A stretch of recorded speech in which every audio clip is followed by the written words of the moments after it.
सर्वत्र online transaction म्हणजेच mobile बँकिंगद्वारे रकमेची देवाणघेवाण मोठ्या प्रमाणामध्ये चालू झालेली आहे। अशा परिस्थितीमध्ये आपण पैसे पाठवत असताना कधीकधी चुकीच्या खात्यामध्ये रक्कम जाते। कधीकधी आपण एखादी सेवा किंवा वस्तू घेण्यासाठी रक्कम ट्रान्सफर करतो, परंतु आपल्याला ती सेवा किंवा वस्तू मिळत नाही। आपण पैसे तर पाठवलेले असतात, आपल्याला ते पैसे परत कसे मिळवता येतील?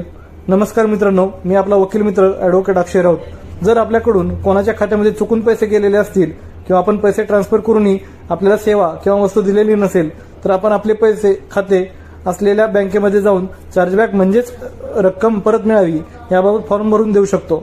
बँक आपल्याला व्यवहाराची पडताळणी करून रक्कम आपल्या खात्यामध्ये परत मागवून देते।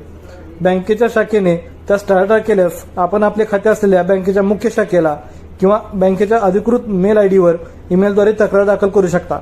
त्या तक्रारीमध्ये आपण आपला खाते नंबर व ज्या खात्यावर रक्कम ट्रान्सफर केलेली आहे त्या खात्याचा नंबर, त्याचे ट्रान्झॅक्शन नंबर इत्यादी देणे गरजेचे आहे। तसेच थोडक्यात विषय सांगणे जरुरीचे आहे। आपण शाखेमध्ये चार्जबॅक फॉर्म भरून दिल्यानंतर किंवा ईमेल तक्रार दिल्यानंतर आपले खाते असलेली बँक ज्याच्या खात्यामध्ये रक्कम ट्रान्सफर केलेली आहे त्या बँकेशी संपर्क करते व ती बँक त्यांच्या ग्राहकाशी संपर्क करून चौकशी करते व त्या ग्राहकास पैसे रिटर्न पाठवण्याबाबत परवानगी मागते। जर त्या ग्राहकाने पैसे परत पाठवण्यास संमती दिली तर आपल्या खात्यावरती रक्कम परत पाठवली जाते।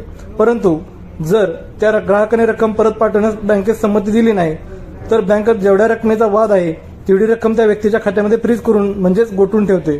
तेवढ्या रकमेबाबत त्या ग्राहकाला व्यवहार करता येत नाही। ती रक्कम तोपर्यंत गोठवून ठेवली जाते, तोपर्यंत आपण केलेल्या तक्रारीचे पूर्णपणे निवारण होत नाही।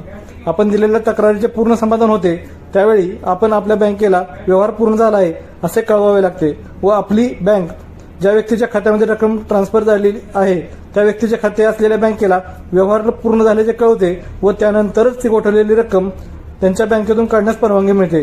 त्यामुळे जर चुकून कोणाच्या खात्यामध्ये रक्कम गेलेली असेल किंवा एखाद्या सेवेसाठी किंवा वस्तूसाठी रक्कम ट्रान्सफर केली परंतु ती सेवा व वस्तू मिळाली नाही तर घाबरून जाण्याचं कारण नाही। या व्हिडिओमधील प्रोसिजर फॉलो करा व आपली रक्कम परत मिळवा। व्हिडिओ आवडला असल्यास या व्हिडिओला शेअर करा। कोर्ट कचेरी या ऑफिशियल व या फेसबुक पेजला व इंस्टाग्राम पेजला फॉलो करा। धन्यवाद।